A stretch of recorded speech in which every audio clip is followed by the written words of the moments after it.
राधे राधे। ये राधे राधे महाराज जी, आपके चरणों में कोटि कोटि प्रणाम।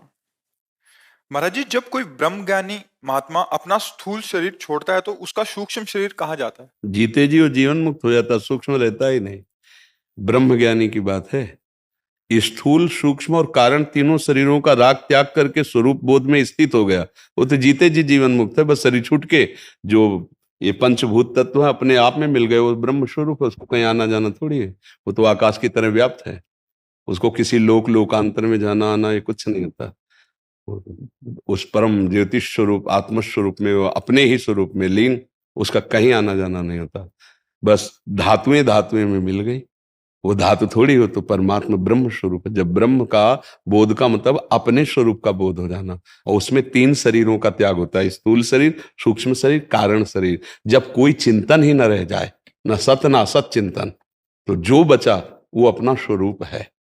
चिंतन चित्त के द्वारा होता है। जब चित्त के चिंतन का ही नाश हो जाए, कोई चिंतन नहीं, जो चिंतन रहित है वो ब्रह्म स्वरूप है। क्योंकि चिंतन होता है, हम चिंतन कर रहे हैं, चिंतन एक क्रिया है, और जिसका चिंतन हो रहा है वो, और जो चिंतन कर रहा है, तीन है ना, त्रिपुटी का लय हो गया, तब वो स्वरूप बोध होता है। क्योंकि ब्रह्म ज्ञान शब्द बोला है, इसलिए उसका न कहीं आना होता है, न जाना होता है, न मरना होता है, न जीना होता है। धातुओं से बना हुआ ढांचा धातुओं में मिल गया, प्रकृति की वस्तु प्रकृति में मिल गई, वो परमात्मा स्वरूप व्याप्त तत्व, जैसे सर्वत्र व्याप्त। वो कोई एक सीमा में शरीर में बंधा हुआ व्यक्तित्व तो नहीं रह गया, वो जीवन मुक्त ब्रह्म स्वरूप हो गया। ब्रह्म सर्वम खलमिदम, वो व्याप्त तत्व है, वो अपने स्वरूप में स्थित हो गया, उसका कहीं किसी लोक में आना जाना ऐसा नहीं होता। ब्रह्म ज्ञानी की बात। भक्त की गति दूसरी होती है, समझ पा रहे? जो भक्त है, जैसे हमने भगवान द्वारिकाधीश की आराधना की तो हम द्वारिकापुरी में शरीर छोड़ने के बाद जाएंगे। राम जी की आराधना की तो साकेतपुरी जाएंगे। शिव जी की आराधना की तो कैलाश जाएंगे। वृंदावन बिहारी के तो वृंदावन दिव्य चिदानंद धाम में आएंगे। भोगों की आराधना की तो मृत्यु लोक में फिर भोग भोगेंगे आके।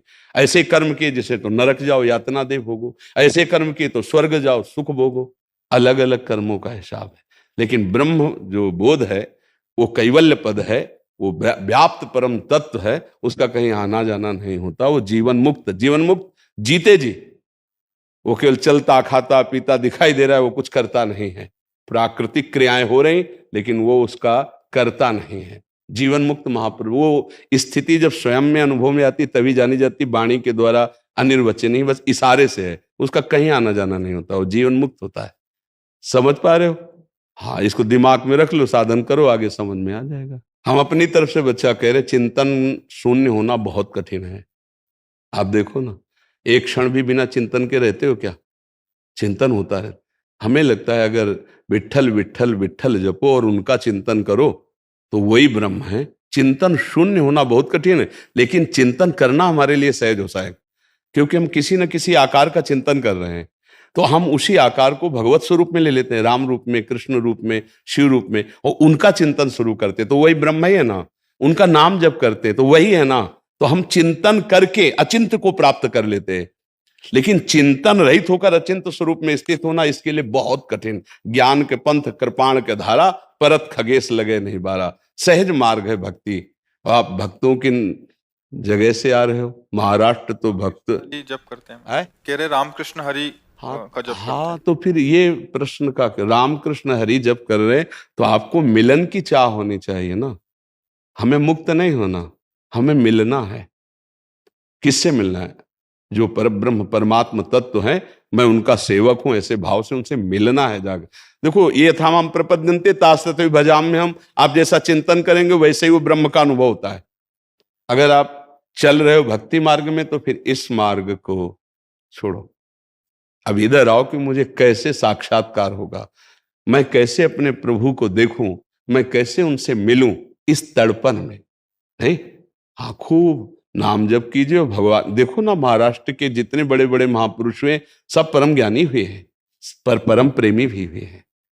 वो मोक्ष पदवी स्वीकार नहीं करते, वो भगवान के प्रेम धाम को प्राप्त करना चाहते हैं। तो जिसमें महापुरुष जन गए उसी में चलो। वहां की तो चरण धूलि तुम्हें भक्त बना देगी। ऐसे तुकाराम जी, नामदेव जी, ज्ञानदेव जी, सोपान देव जी, एक से एक महान सिद्ध महापुरुषों की भूमि है महाराष्ट्र। क्यों? नाम जप करो, उस मार्ग में चलो जिसमें हमें महापुरुषों ने पहुंचाया है।